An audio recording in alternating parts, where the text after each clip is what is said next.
بسم اللہ الرحمن الرحیم الف لام را تلک آیات الکتاب المبین انا انزلناہ قرآنا عربیا لعلکم تعقلون نحن نقص علیک احسن القصص بما اوحینا الیک هذا القرآن وإن كنت من قبله لمن الغافلين.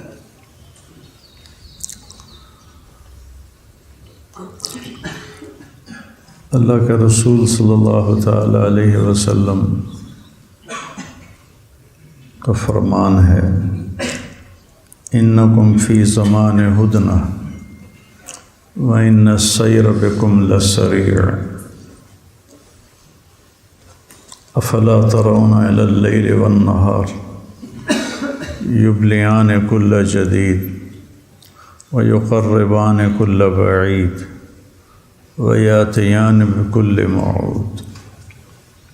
فقال مقداد رضی اللہ تعالی عنہ ما الہدنۃ یا رسول اللہ قال دار بلاء وانقطاع وإذا التبست علیکم الامور فقطع اللیل المظلم فعلیکم بالقرآن فإنه ماحل مصدق وشافع مشفع من جعله امامه قاده الى الجنة من جعله خلفه ساقه الى النار او كما قال صلی اللہ تعالی علیہ وسلم.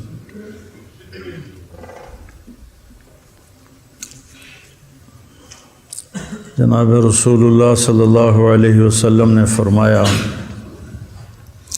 تم ہدنہ کے دور میں ہو. ایک لفظ استعمال کیا جس کو صحابہ بھی نہیں سمجھے کہ تم ہدنہ کے دور میں ہو. ہا دال نون ہا. اور وقت بڑی تیزی سے گزر رہا ہے.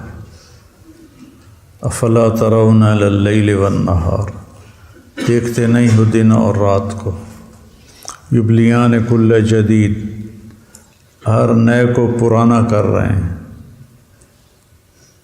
یقربان کل بعید ہر دور کو قریب لا رہے ہیں. ویاتیان بکل موعود اور ہر وعدے جو کیے گئے ہیں ان کو کھینچ کے تمہارے سروں پہ لا رہے ہیں. تو مقداد رضی اللہ تعالیٰ عنہ نے پوچھا مل ہدنۃ یا رسول اللہ یا رسول اللہ ہدنہ کیا ہے؟ یعنی یہ لفظ صحابہ کے لیے بھی نیا تھا. ابو بکر رضی اللہ عنہ ایک دفعہ اللہ کے نبی سے کہنے لگے یا رسول اللہ ہم بھی عرب ہیں قریشی ہیں آپ بھی عرب ہیں قریشی ہیں. آپ ایسا کلام بولتے ہیں ایسی تعبیرات لاتے ہیں ہم نے کبھی سنی نہیں ہوتی یہ کہاں سے آپ لاتے ہیں؟ تو آپ نے فرمایا ادبنی ربی فاحسن تادیبی وعلمنی ربی فاحسن تعلیمی. یہ میرا رب ہے جو مجھے یہ ادب سکھاتا ہے اور یہ علم سکھاتا ہے. میرے رب کی عطا ہے. ان اللہ نے آپ کو وما علمناہ الشعر وما ينبغی لہ ہم نے آپ کو شعر و شاعری نہیں سکھائی نہ ہی آپ کے شایان شان تھیں. اتنے افصح الناس افصح الانبیاء اور زندگی میں ایک شعر کہا وہ بھی غلط کہا. تو آپ تو سب سے زیادہ حقدار تھے شاعری کے جس طرح کا اللہ نے آپ کو علم دیا تھا. لیکن اس لیے آپ کو شاعری سے دور رکھا کہ مشرکین مکہ یہ الزام نہ لگا دیں کہ یہ قرآن اپنی طرف سے گھڑ کے ہمیں سنا رہا ہے. ما کنت تدری ما الکتاب ولا الایمان.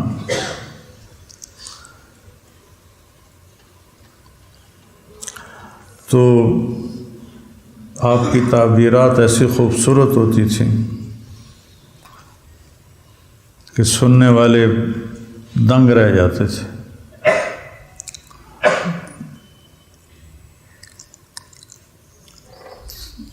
تو مقداد کہنے لگے ہدنہ کیا ہے یا رسول اللہ؟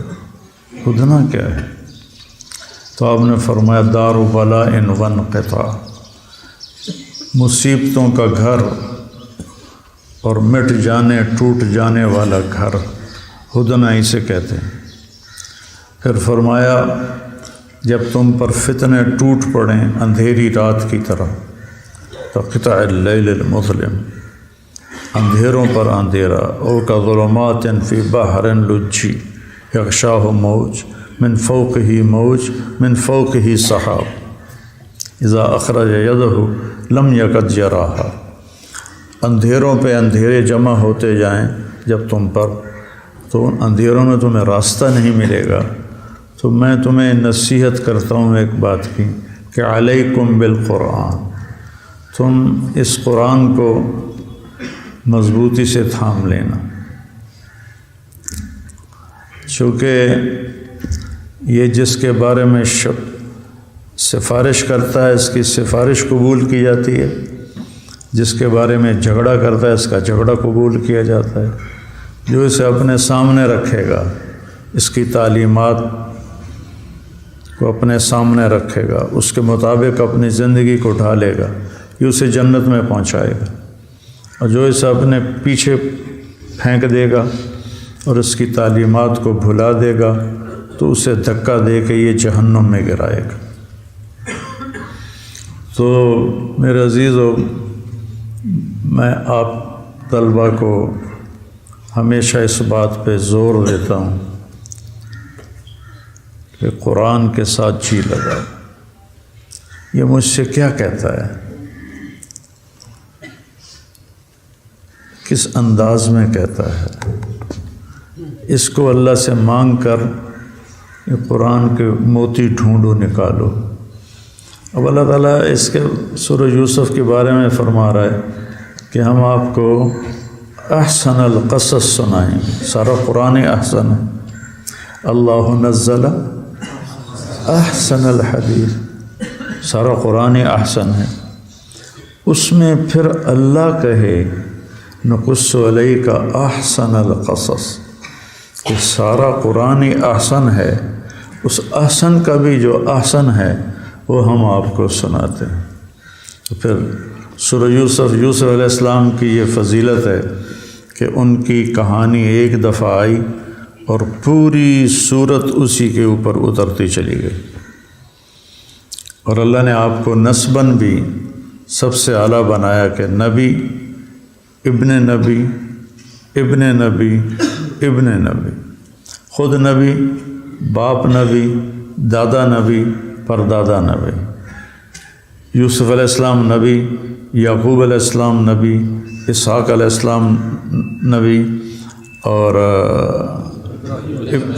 ابراہیم علیہ السلام نبی۔ تو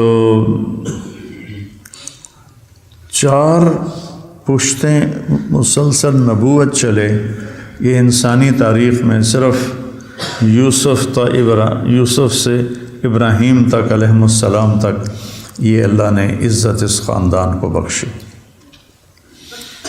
اور پھر آخری نبی بھی ابراہیم علیہ السلام کی نسل میں اللہ نے پیدا فرمایا۔ اسماعیل علیہ السلام سے ایک ہی نبی آئے جو سب پہ چھا گئے، اور بنو اسرائیل کے کچھ 4000 نبی آئے۔ ایسی ایک جگہ نظر سے گزرا تھا، کوئی پکی بات تو نہیں ہے کہ یہ کوئی حتمی عدد نہیں ہے، تخمینی عدد ہے۔ تو یوسف علیہ السلام کی کہانی کو اللہ تعالیٰ احسن القصص سنا رہے ہیں، کیا فرما رہے ہیں کہ یہ ایک تو ہمارے نبی پاک صلی اللہ تعالیٰ علیہ وسلم کے ساتھ بہت میل کھاتی۔ یوسف علیہ السلام کو، یوسف علیہ السلام اور موسیٰ علیہ السلام کے قصے میں 2 بڑی عجب چیزیں ہیں۔ موسیٰ علیہ السلام کے قصے میں ماں کا ذکر ہے، باپ کا کہیں کوئی ذکر کوئی نہیں، ہر جگہ ماں کا۔ وَأَصْبَحَ فُؤَادُ أُمِّ مُوسَىٰ فَارِغًا، اور هَلْ أَدُلُّكُمْ عَلَىٰ أَهْلِ بَيْتٍ يَكْفُلُونَهُ وَهُمْ لَهُ نَاصِحُونَ فَرَدَدْنَاهُ إِلَىٰ أُمِّهِ كَيْ تَقَرَّ عَيْنُهَا وَلَا تَحْزَنَ۔ ماں کا ذکر چلتا ہے، اور موسیٰ علیہ السلام کی کہانی ماں کے گرد گھومتی ہے، اور یوسف علیہ السلام کے قصے میں ماں کا کوئی تذکرہ نہیں ہے، باپ کا ذکر آتا ہے، اور ساری کہانی یعقوب علیہ السلام کے گرد گھومتی۔ جتنا قرآن نے ہائی لائٹ کیا ہے یوسف علیہ السلام کو، اتنا ہی شدت کے ساتھ یعقوب علیہ السلام کے باپ ہونے کو ذکر کیا ہے کہ کسی کی اولاد بگڑ جائے تو باپ کو کیسا ہونا چاہیے۔ عام طور پر یہ اخباروں میں چھپا ہوتا ہے، میں نے اپنی اولاد کو عاق کر دیا، یعنی جائیداد سے محروم کر دیا، تو اس کے نافرمانی کی وجہ سے۔ تو کیا یہ شریعت سے اس کا کوئی ثبوت ملتا ہے یا کوئی اور کہانی ہے؟ تو یعقوب علیہ السلام کی کہانی یوسف علیہ السلام کے برابر چلتی ہے، اور یعقوب علیہ السلام کا بطور باپ جو معاملہ ہوا اپنے نافرمان بچوں کے ساتھ، وہ بطور خاص قرآن نے اس کو ہائی لائٹ کر کے بتایا۔ اب سب کل کو والدین بننے والے ہیں، کئی بنے بیٹھے ہیں، کئیوں کی اولاد نیک ہے، فرما بردار ہے، کئیوں کی اولاد نافرمان ہے، اکثریت تو آج کل اولاد نافرمان ہیں۔ اس میں والدین کا بھی قصور ہے کہ انہیں دین سکھایا ہی نہیں، ناظرہ قرآن پڑھا دیتے ہیں اور بس چھٹی۔ تو جو ناظرہ پڑھانے آتا ہے بیچارہ، وہ غربت کا مارا ہوا آتا ہے گھروں میں، اس نے آدھا گھنٹہ یہاں پڑھانا ہے، آدھا گھنٹہ وہاں پڑھانا ہے، آدھا گھنٹہ وہاں پڑھانا ہے، اس سے اس نے اپنے پیسے جمع کرنے ہیں۔ اگر وہ کہیں پڑھتا ہے تو اپنا خرچہ چلانا ہے، یا وہ پڑھتا نہیں تو اس نے اپنے چولہے کا خرچہ چلانا ہے۔ تو اس کی دماغی جو سوچ ہوتی ہے وہ انتہائی محدود قسم کی ہوتی ہے، اور بس اس نے ٹائم پاس کر کے چند سطروں سے گزار کے آگے جانا ہوتا ہے۔ تو ہم اپنے والدین آج کے اپنے بچوں کو قرآن نہیں سکھاتے، کچھ بھی نہ کریں، قرآن سکھا دیں اس کے ترجمے کے ساتھ کہ اللہ کیا کہتا ہے، تو پوری زندگی کی کایا پلٹ سکتی ہے۔ تو اولاد جب نافرمان ہو جائے تو والد کو کیا کرنا چاہیے، یہ ہمیں یعقوب علیہ السلام کے قصے میں یہ کہانی ملتی ہے۔ اب ان کی سرکشی آپ اس جملے سے اندازہ لگائیں، لقد کان فی یوسف و اخوتہ آیات للسائلین۔ بڑی کھلی نشانیاں ہیں یوسف علیہ السلام اور ان کے بھائیوں کی کہانی میں، اور یہ یہود نے سوال کیا تھا قریش مکہ سے، کہا کہ یوسف کو پوچھو کہ وہ فلسطین چھوڑ کے مصر کیسے آ گیا، اگر نبی ہوگا تو بتائے گا، نہیں ہوگا تو نہیں بتائے گا۔ تو اس پر یہ پوری کہانی، پوری صورت اتاری گئی۔ کیا نشانیاں ہیں؟ آگے بچے باپ کے بارے میں کس طرح کا بول رہے ہیں کہ کہہ رہے ہیں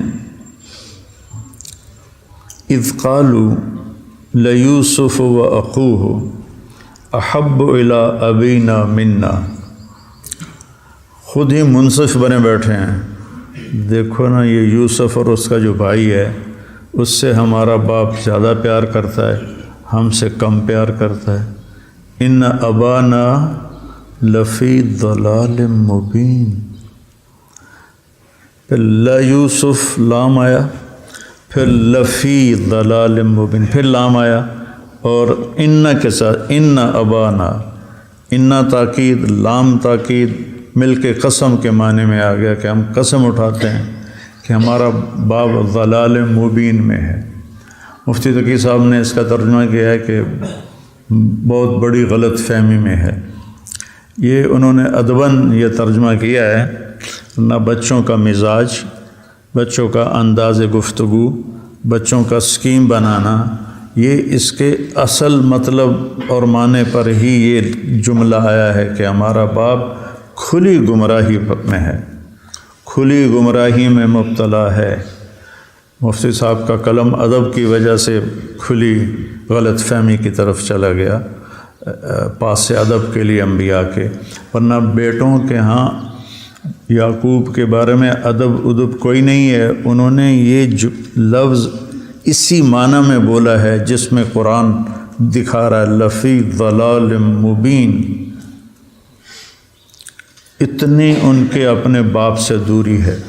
تو یہ دوری اس جملے سے نظر آتی ہے، اور 24 گھنٹے کے معاملات میں بھی وہ ایسا ہی کرتے ہوں گے جس سے یعقوب علیہ السلام کو دکھ پہنچتا ہوگا، کیونکہ زبان کا بول وہ دل کا ترجمان ہوتا ہے، جو دل میں جذبات و احساسات ہوتے ہیں وہی عام طور پر زبان پر آتے ہیں۔ تو یعقوب علیہ السلام کا والد ہونا اور 10 نافرمان بچوں کو برداشت کرنا، 10۔ اب وہ کیا اسکیم بنا رہے ہیں؟ حالانکہ ان کو پتہ ہے ہمارا باپ نبی، ہمارا دادا نبی، ہمارا پردادا نبی، اور پھر وہ کیا اسکیم بنا رہے ہیں کہ اقتلوا یوسف، ماری دو۔ انہیں پتہ نہیں کہ یعقوب کے آنکھوں کا تارا ہے، تو ان کو اگر اپنے باپ کی پرواہ ہوتی اور ان کا کوئی احساس ہوتا تو یہ جملہ تو نہ آتا اقتلوہ، مار دو اسے، او اطرحوہ ارضا یخل لکم وجہ ابیکم، یا کہیں دور دراز علاقے میں پھینک کے آ جاؤ۔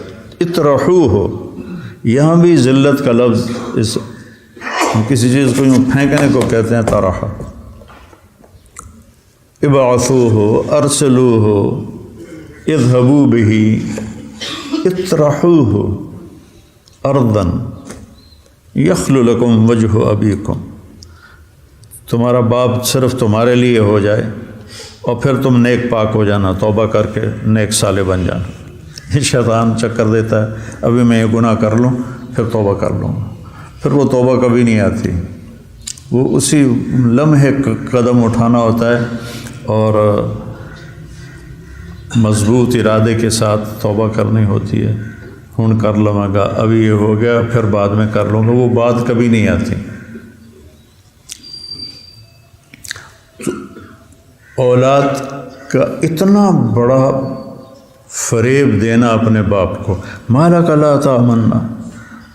اچھا پھر ایک نے مہربانی کی، قال قائل لا تقتلوا یوسف والقوہ فی غیابت الجب۔ جب کہتے ہیں اس کنویں کو جس کا پانی خشک ہو چکا ہو، جس میں پانی ہو اس کو بیر کہتے ہیں، اور جب ہوتا ہے وہ کنواں جس میں پانی خشک ہو چکا ہو۔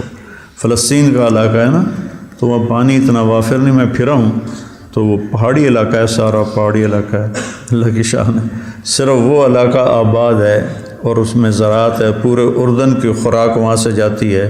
جب جبریل علیہ السلام نے قوم لوط کی بستی کو یوں زور سے پھینکا تو اتنی زور سے گری کہ 300 میل دائیں بائیں زمین دھنس گئی۔ کوئی بھاری چیز زمین پہ پھینکو تو وہ زمین چاروں طرف سے نیچے بیٹھ جاتی ہے، تو جبریل اٹھانے والے اور پوری قوم لوط کی بستی اس کو جو اٹھا کے پٹک کے مارا تو 300 میل تک زمین دھنس گئی۔ وہ جو زمین دھنسی اس میں سے پہاڑ اڑ گئے، تو وہ آج میں اس سارے میں سفر کیا ہے، وہ آج زراعت، یہ سندھی وہاں بے شمار گئے ہوئے ہیں، اور وہ زراعت کرتے ہیں، سبزیاں اگاتے ہیں، چاول اگاتے ہیں، گندم اگاتے ہیں، اور قریب کے عرب ملکوں کو وہ ماشاءاللہ ان کا بہت بڑا ذریعہ آمدن ہے وہاں کی زراعت۔ تو کہہ رہے ہیں کہ کسی ویران کنویں میں پھینک دیتے ہیں اور کوئی آئیں گے، گزر راہگیر آئے گا، کوئی ان کو لے جائے گا، ہماری جان چھوٹ جائے گی۔ یہ اتنی بڑی اسکیم بنانا، یہ باپ کی دل سے قدر اٹھی ہوئی ہے تو بنا رہے ہیں۔ اس لیے لفی ضلال مبین کا ترجمہ غلط فہمی نہیں ہے، لفی ضلال مبین کا ترجمہ ضلال مبین ہی ہے، کھلی گمراہی، ان کے دل سے باپ کی عظمتیں نکلی ہوئی ہے۔ اور اب وہ سارے آ کے کس طرح اپنے باپ کو دھوکہ دیتے ہیں، مالک لا تامنا، جملہ کیسے بول رہا؟ بابا جی آپ یوسف کے بارے میں کیوں اتنے بدگمان ہوتے ہیں، اور آپ ہم پر اعتبار کیوں نہیں کرتے؟ ہم تو اس کے بڑے خیر خواہ ہیں۔ اتنا بڑا فریب اگلے کی عظمت کے ساتھ، دل میں عظمت کے ساتھ اتنا بڑا فریب کوئی کر سکتا ہے؟ وہ دلوں سے یعقوب علیہ السلام کی عظمت نکلی ہوئی تھی. وجہ کیا بنی؟ حسد. ایک روایت میں سنایا کرتا ہوں، حیات الحیوان میں ہے علامہ دمیری کی کتاب. شیطان خچر پہ سامان لے کے جا رہا تھا، تو عیسیٰ علیہ السلام ملے تو کہنے لگے کدھر جا رہے ہو؟ کہا جی میں اپنا سودا بیچنے جا رہا ہوں. تو کہا اس خچر میں کیا ہے؟ کہا اس میں ظلم ہے. کہا یہ کون خریدے گا؟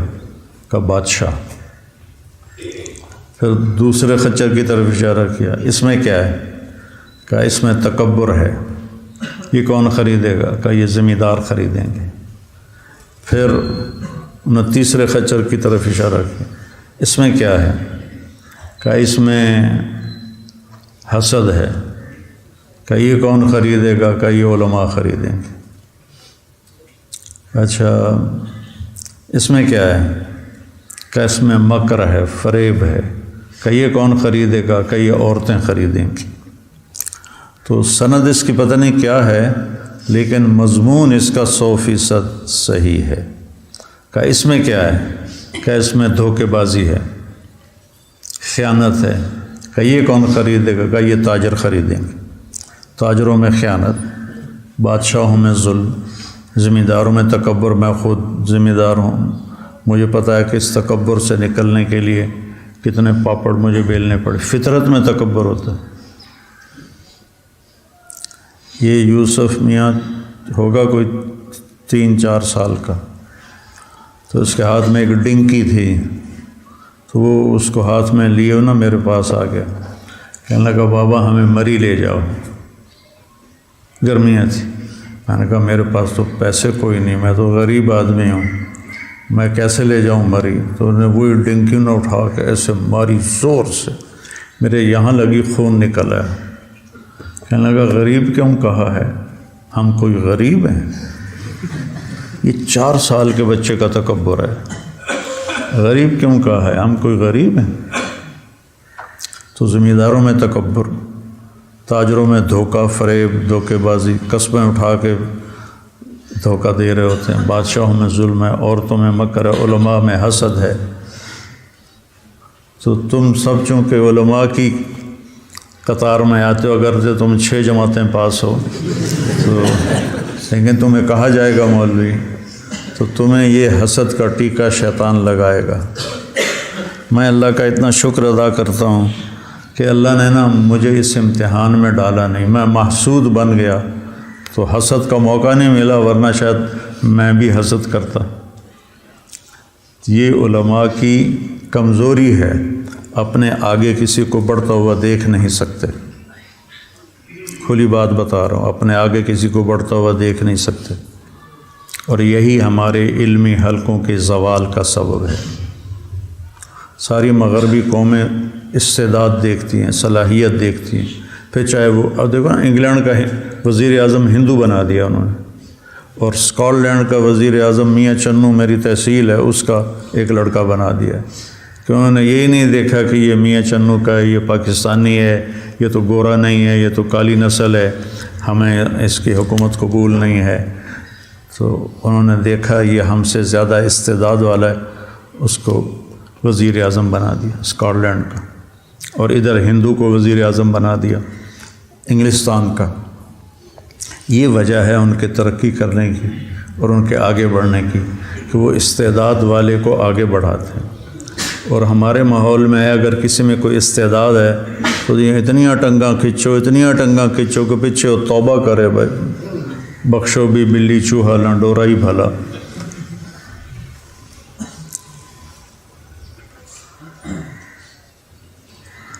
تو وہ حسد، یوسف علیہ السلام سے حسد جو تھا، وہ اتنی بڑی گستاخی، اتنے بڑے ظلم پر، اپنے چلو باپ تو ایک تھا نا، ماں الگ تھی، باپ تو ایک تھا، اور یہ نبی کی گود میں پل کے یہ سارے جوان ہوئے.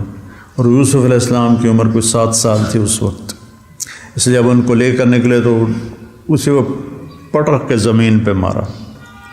اور ٹھڈے مارنے لگے اور مکے مارنے لگے، اور وہ بیچارے کبھی ادھر سے تھپڑ کھاتے کبھی ادھر سے تھپڑ کھاتے، اور جب وہ کنویں میں پھینکنے لگے تو ان کا ہاتھ پڑ گیا کنویں کی منڈیر پر اس طرح، تو ایک بھائی نے تلوار کا قبضہ یہاں مارا، اس سے ان کے انگلیوں میں درد ہوا، ہاتھ چھوٹ گئے اور وہ نیچے گرے۔ اس وقت اللہ کی طرف سے وحی آئی، لَتُنَبِّئَنَّهُم بِأَمْرِهِمْ هَٰذَا وَهُمْ لَا يَشْعُرُونَ، یوسف فکر نہ کرو، ایک دن آئے گا تو انہیں ان کی یہ روح سیاہی بتائے گا اور ان کو اس وقت خبر بھی نہیں ہوگی۔ پھر آگے دیکھو، تَاللَّهِ إِنَّكَ لَفِي ضَلَالِكَ الْقَدِيمِ، جب انہوں نے إِنِّي لَأَجِدُ رِيحَ يُوسُف لولا ان تفندون، جب یوسف علیہ السلام نے اپنا کرتا دے کے بھائیوں کو بھیجا کہ جاؤ اور میرے باپ کو یہ کرتا اس کی آنکھوں پہ لگاؤ، یات بصیرہ، اس کی آنکھیں ٹھیک ہو جائیں گی، ان کی یاد میں روتے روتے اندھے ہو گئے تھے، آنکھیں چلی گئی تھیں، اتنا دکھ دیکھا یوسف کا، اور ان کے بھائی دیکھ رہے ہیں کہ باپ ہمارا اندھا ہوتا جا رہا ہے اور نابینا ہوتا جا رہا ہے۔ تو یہ سارا کچھ وہ حسد کی آگ تھی جس نے اتنے بڑے جرم پر انہیں بھڑکایا اور اٹھایا۔ دیکھنے میں پہلا گناہ دنیا میں حسد ہوا تھا، پہلا گناہ کہ قابیل کو حابیل سے حسد ہو گیا، کہ قابیل کی قربانی قبول ہو گئی، حابیل کی قربانی قبول ہو گئی، استقبل من احدہما ولم يتقبل من الآخر قال لاقتلنک، تو قابیل کی قربانی قبول نہیں ہوئی تو اس کو حسد ہوا کہ میں تیری جان لے کے چھوڑوں گا۔ ان کا لے لے، ماں نے باسطیں یدی الیک، تو مجھے مار رہا ہے تو مار، میں نہیں تجھے ماروں گا، میں اپنا ہاتھ نہیں بڑھاؤں گا۔ انی ارید ان تبوء باسمک فتکون من اصحاب النار، تو میرا گناہ بھی اپنے ذمہ لے اور اپنا بھی اپنے ذمہ لے۔ تو وہاں کہہ رہے ہیں تاللہ انک لفی قال انی لاجد ریح یوسف لولا ان تفندون، کہ مجھے کہیں تم سٹھایا ہوا پاگل نہ سمجھو تو مجھے یوسف کی خوشبو آ رہی۔ قَتَ اللَّهِ إِنَّكَ لَفِي ضَلَالِكَ الْقَدِيمِ، یہاں تو قسم نہیں تھی، یہاں دو قسمیں، ایک تاللہ ہے، پھر انک اور پھر لام، اور کاف کے ساتھ ٹک، جیسے تیر کی طرح کوئی جملہ کسی کے سینے پر دے کے مارو، انک لفی ضلالک القدیم۔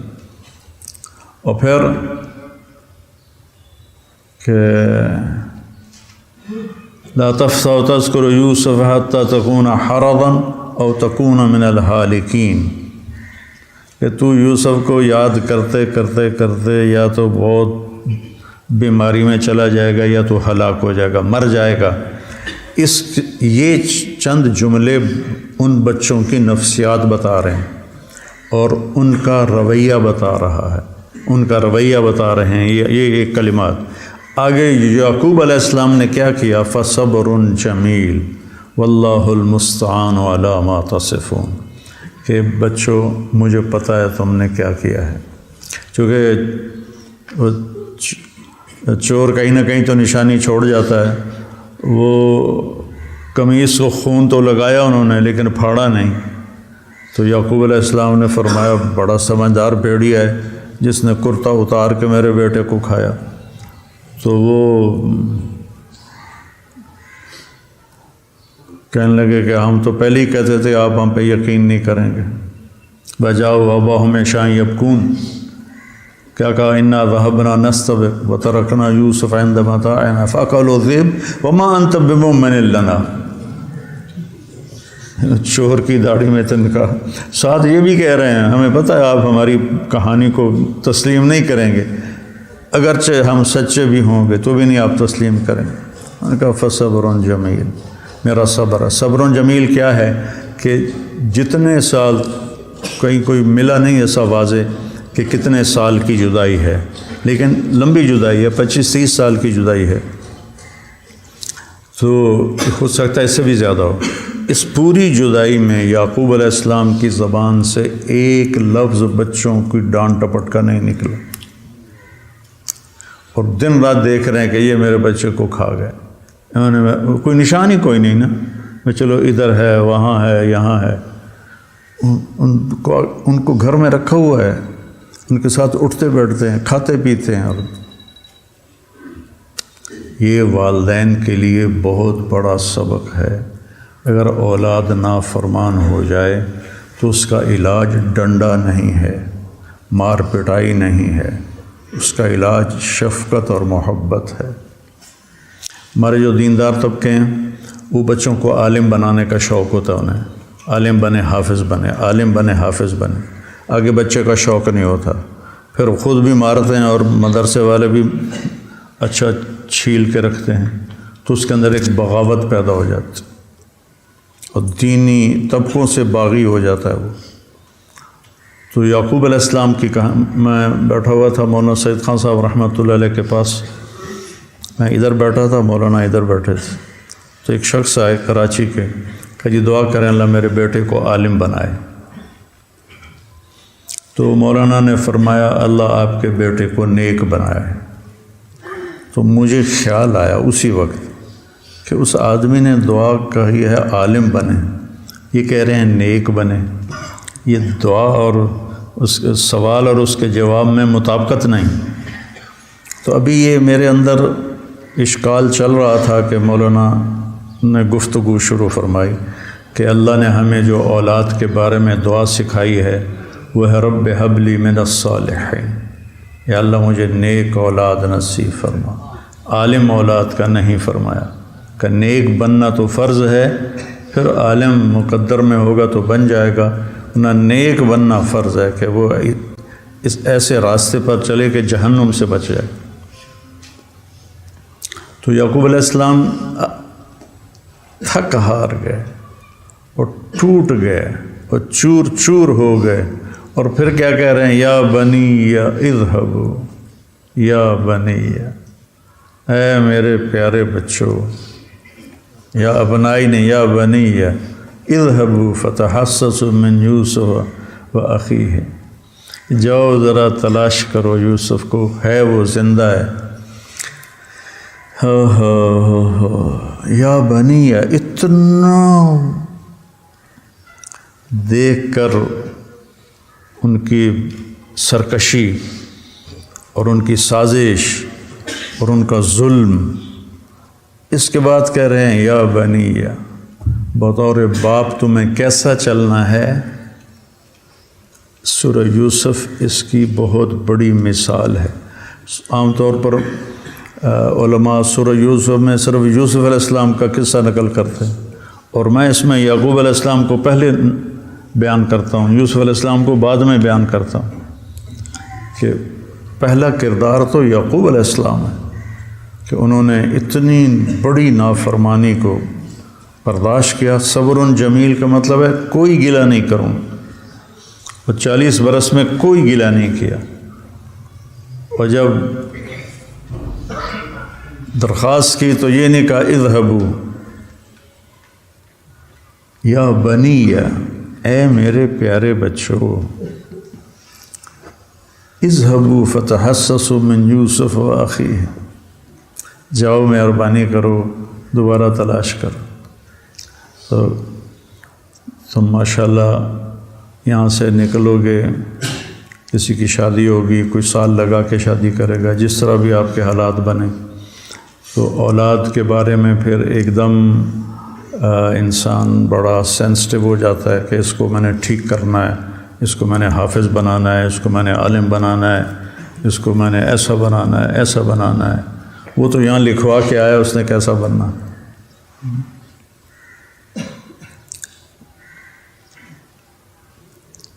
میرا باپ مجھ سے کہنے لگا تیرے تو چھج پیسے آندہ ویٹیا۔ چھج سمجھتے ہو؟ چھج ہوتا ہے کہ کانوں کا بنا ہوا ہوتا ہے، اس میں وہ گندم کے دانوں کو صاف کرتی ہیں، چاول کو۔ تو مجھ سے کہنے لگے تیرے تے چھج پیسے آندہ ویٹیا ہے، تو ہن تو آنا میں مولوی بننا ہے، میں ڈاکٹر نہیں بننا۔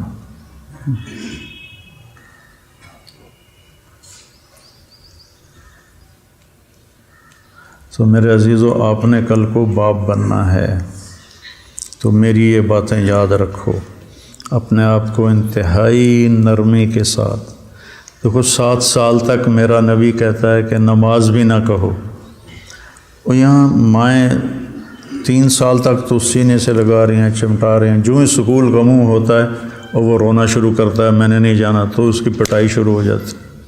باپ بھی پٹائی کرتا ہے، ماں بھی پٹائی کرتی، تو ایسے بچہ بھونچکا رہ جاتا ہے اور وہ پریشان ہو جاتا ہے کہ کل تک تو میں آنکھوں کا تارا تھا، اب یہ باپ سے بھی مار پڑ رہی، ماں سے بھی مار پڑ رہی، اور مجھے پڑھنے کا شوق ہی نہیں تھا، اس لیے میں نے ڈاکٹر کو نہیں بننا تھا۔ اللہ نے مجھے کرم کیا، میرے اوپر میرا ہاتھ پکڑا، میں اسے اب کہا کرتا ہوں کہ یا اللہ بس اب اس کو چھوڑنا نہیں، تھوڑی فاصلہ باقی رہ گیا ہے، اسے نبھا دینا میرے مالک۔ تو مجھے میرے باپ نے اتنا سخت مارا کہ وہ چھٹیوں میں نا وہ ٹیوشن، پہلی دوسری جماعت سے ہماری ٹیوشن شروع ہو گئی، اب میں کھسک جاتا تھا کبھی ادھر کبھی ادھر، تو وہ کئی دفعہ میری شکایت لگائی میری ماں نے کہ یہ پڑھتا نہیں ہے، استاد آتا ہے یہ بھاگ جاتا ہے، اور میرے باپ نے مجھے پکڑ لیا اور اٹھا کے مارا، ایسے گھما کے مارے، ایسے مجھے گھمائے اور پھر چھوڑ دے، پھر گھمائے پھر چھوڑ دے، میں گھومتا کبھی لاٹو کی طرح ادھر جاؤں کبھی ادھر جاؤں، میری چیخیں آسمان پر۔ تو یہ طریقہ تو نہیں ہوتا اولاد کو کسی رخ پہ ڈالنے کا۔ تو اللہ تمہیں کل کو باپ کا منصب دے تو بڑا ظرف رکھنا، بڑا حوصلہ رکھنا، اپنے بچوں سے دوستی لگا لینا، ورنہ کسی اور سے دوستی لگائیں گے تو ان کی طرف سے غلط رائیں ملیں گی، غلط مشورے ملیں گے۔ تم اتنا تعلق بناؤ، میرے نبی کہتے ہیں کہ 7 سال تک تو اس کو نماز کا کہو بھی نہیں، 7 سال کے بعد تو 7 سال تک نماز کا کچھ نہیں کہنا، تو مطلب ہے کوئی سزا بھی نہیں دینی، کوئی ڈانٹ ڈپٹ بھی نہیں کرنی، اور 10 سال کی عمر میں چلا جائے تو پھر نماز کے لیے سختی کرو، نہ پڑھے تو کچھ اس کو مناسب سزا دو۔ 10 سال میں بچہ شعور میں آ جاتا ہے اور اسے پتہ ہوتا ہے کہ مجھے یہ سزا کیوں مل رہی، میری جب پٹائی ہو رہی تھی تو میرا شعور ہی نہیں تھا کہ میں کیوں پڑھا، میں کیوں پڑھوں، مجھے کیا ضرورت ہے پڑھنے کی، نوکر بھی ہیں اور جائیداد بھی ہے اور سارا کچھ ہے، تو میں رٹے لا کے کیوں پڑھا، ٹھیک، لیکن اس پر میرے ڈنڈے برس رہے ہیں، تو ڈنڈوں سے دماغ اور سخت ہو جاتا ہے، موٹا ہو جاتا ہے، مار پڑ کے نا۔ تو ہمارا ہاسٹل کے وارڈن تھے طالب صاحب، وہ ان کا ڈنڈا ایک سیف میں پڑا ہوتا تھا، تو جس کو مارنا ہوتا تھا اس کو بلاتے اے چابی پھاڑ کہ تالا کھولو۔ اب میرے ساتھ یہ ہو چکا ہے، بہت دفعہ ہوا، میں تو بہت ہر دل عزیز تھا نا، نیچے سے فرسٹ، نیچے سے 33 نمبر والے، کبھی کوئی پریشانی نہیں، بھائی اتنے تھوڑے نمبر آئے، بس پاس ہو گئے کافی ہے۔ تو کہتے ہیں تالا کھولو جی، اب میں ہی تالا کھول رہا ہوں، اے کڈو اپنے چاچے نو، میں پھر وہ ڈنڈا نکال کے دے رہا ہوں۔ یہ جس کو بھی مارتے تھے یہی ہوتا تھا، لیکن میرے ساتھ چونکہ کئی دفعہ ہوا تو مجھے بڑا اچھی طرح یاد، پھر وہ اس کو ایسے صاف کرتے تھے، آ جا پتر ہوں تو اگے آ جا، وہاں پہ ٹھا ٹھا ٹھا ٹھا ٹھا ٹھا۔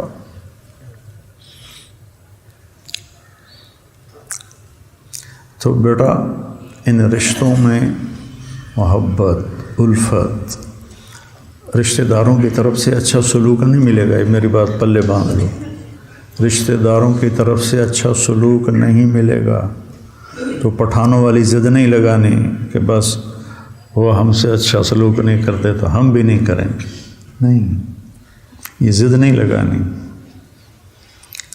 تو انشاءاللہ یہ میری باتیں تمہیں یاد آئیں گی، تمہارے کام آئیں گی اگر ان کو تم دھیان سے سن رہے ہو اور دل میں انہیں جگہ دے رہے ہو، کہ ہر رشتے میں ملے۔